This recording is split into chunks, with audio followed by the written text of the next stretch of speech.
सर्वतोमुखं विश्वबन्धुषणं भद्रमृत्योर्वृत्तमामहं सर्वमङ्गलमाङ्गल्ये शिवे सर्वार्थसाधिके शरण्ये त्र्यम्बके गौरी नारायणे नमोस्तुते। స్వామివారికి ఒక చిన్న కీర్తనను సమర్పణ చేసి రెండు మాటల్లో పూర్తి చేస్తాను. కాలం చాలా అయింది, సమయం కూడా చాలా అయింది. సహకరిస్తారని పురుషోత్తమ పురుషోత్తమ పురుషోత్తమ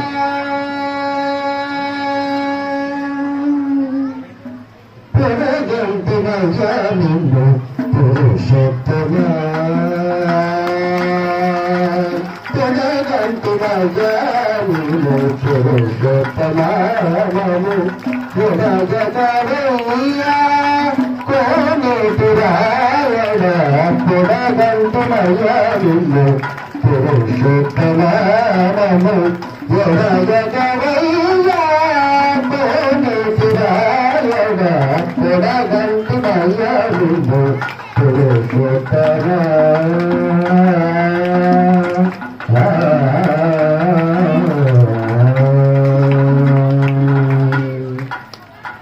చివరిక బ్రతికించే సిద్ధమంత్రము నమో నారాయణాయ చివరిక బ్రతికించే సిద్ధమంత్రమ రోగాలకి రక్షించే దివ్యౌషధగా వైవాహిక బీజే ప్రాణబంధుడా వైవాహిక బీజే ప్రాణబంధుడా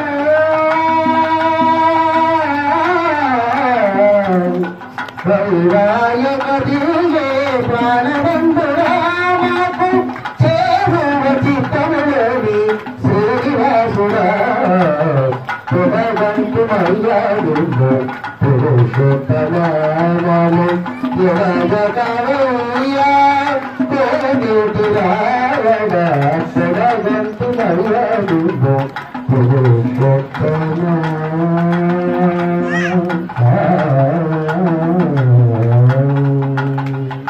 స్వామివారి చరణాలకు అంకితం. రెండు మాటల్లో చెప్పాలి అంటే ఇది ఉపన్యాసం కాదు, చిన్న సూచన. ఈరోజు హిందూ సమాజంలో జరుగుతున్నటువంటి సమస్యలు చాలా మందికి తెలుసు. ఈరోజు కాశ్మీర్లో గొడవలు జరుగుతూ ఉన్నాయి. పాకిస్తాన్ భారతదేశం మీద యుద్ధం ప్రకటించింది. కాబట్టి మనందరం కూడా హిందూ ధర్మం కోసం మన వంతు పనిని మనం చేయగలగాలి. ప్రతి ఒక్కరం హిందూ ధర్మం కోసం పనిచేయాలి. నేను, నా భార్య, నా పిల్లలు అని జీవించడం అది సహజమైన జీవితం, చాలా సహజమైన జీవితం. అందులో ఏం సారమే లేదు. అందుకనే తృప్తి దొరకదు, శాంతి దొరకదు. ఈ తృప్తి శాంతి రెండు విషయాల్లో దొరుకుతుంది. ఒకటి భగవంతుడి సన్నిధానము, ఆలయము, భగవంతుని యొక్క అర్చన, భగవంతుని యొక్క నామస్మరణ. దీంట్లో మాత్రమే తృప్తి శాంతి దొరుకుతాయి. తృప్తి శాంతి డబ్బుతో దొరకదు. ఈ భూమండలం మీద ఉన్న ఏ వస్తువుతో కూడా దొరకదు. కొంతసేపటి కోసం సంతోషం అనిపిస్తుందేమో, ఒక ఇల్లు కట్టుకోగానే సంతోషం అనిపిస్తుంది. అబ్బా ఎన్నో రోజుల కాలం నెరవేరింది బాబు అనుకోగా అట్లా ఇంత వేసి ఇల్లు అయితే కట్టుకోవడం అనిపిస్తుంది. కానీ పక్క పండు డూప్లెక్స్ లేపగానే మన ఇల్లు సంతోషం పోతుంది. అంటే అది చూడగానే మన సంతోషం పోతుంది. ఇవన్నీ సంతోషాలు కొంతకాలం ఉండేవి, భగవంతుని అనుగ్రహంతో దొరికేవి. తృప్తి శాంతి ఇది ఎల్లకాలం ఉండేవి. కాబట్టి భగవంతుని ఆరాధన చేయాలి. భగవంతుని ఆరాధన చేయడం ఎంత ప్రధానమైనటువంటి అంశమో మన ధర్మం కోసం మనం అందరం పనిచేయడం కూడా అంతే ప్రధానమైన అంశం.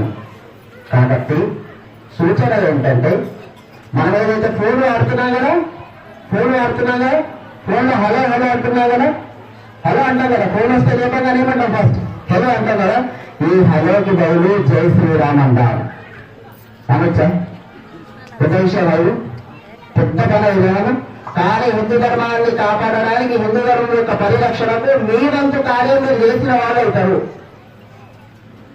అందరం ఒకసారి అందాం శ్రీరామ్ జై శ్రీరామ్ జై శ్రీరామ్ జై శ్రీరామ్.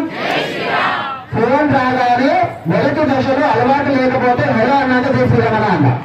దాంట్లో ప్రయోజనాలు ఏంటి? మొట్టమొదటి మనకు రామనామ స్మరణ జరుగుతున్నాయి. శ్రీరామ రామ రామేతి రమే రామో మనోరమే సహస్రనామ తత్తుల్యం రామనామ వరాలు.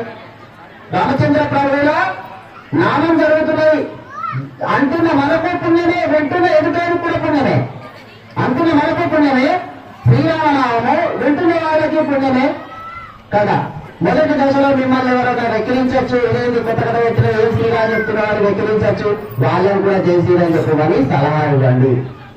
వాళ్ళని కూడా జై శ్రీరామ్ చెప్పని సలహా ఇవ్వండి. రెండవ సూచన, మీ పిల్లలు ఎవరైతే ఉన్నారో పొద్దున స్నానం చేయించగానే మీ ఇంట్లో ఉన్నటువంటి దేవి దేవతలకు దండం పెట్టించడం ప్రారంభించండి. చాలు మార్పు అనేది మీరు తప్పకుండా చూస్తారు.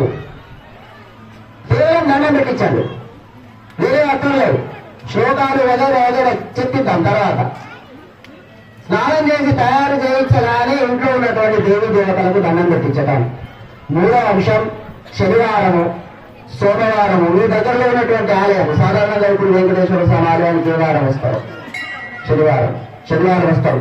శనివారం వచ్చేటైతే శనివారం తప్పనిసరిగా సాయంత్రం పూట ఈ ఆలయానికి తీసుకొచ్చి దర్శనం చేయించండి.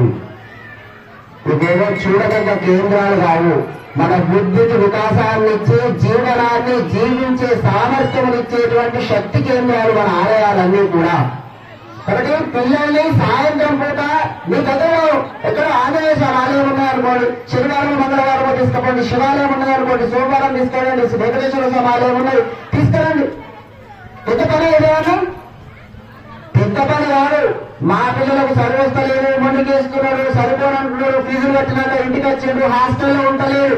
ఇటువంటి సమస్యలన్నీ పరిష్కారం అవ్వడానికి ఈ ఆలయం కారణమైంది. నాకు మోస్తారు సపరేట్ కాదు. నిజమైతే అంగీకరిస్తే చెప్పబోతుంది, అంగీకరించకపోతే ఉండకూడదు. అంటే వాళ్ళకి చెప్పండి కావాలి. నిజమా?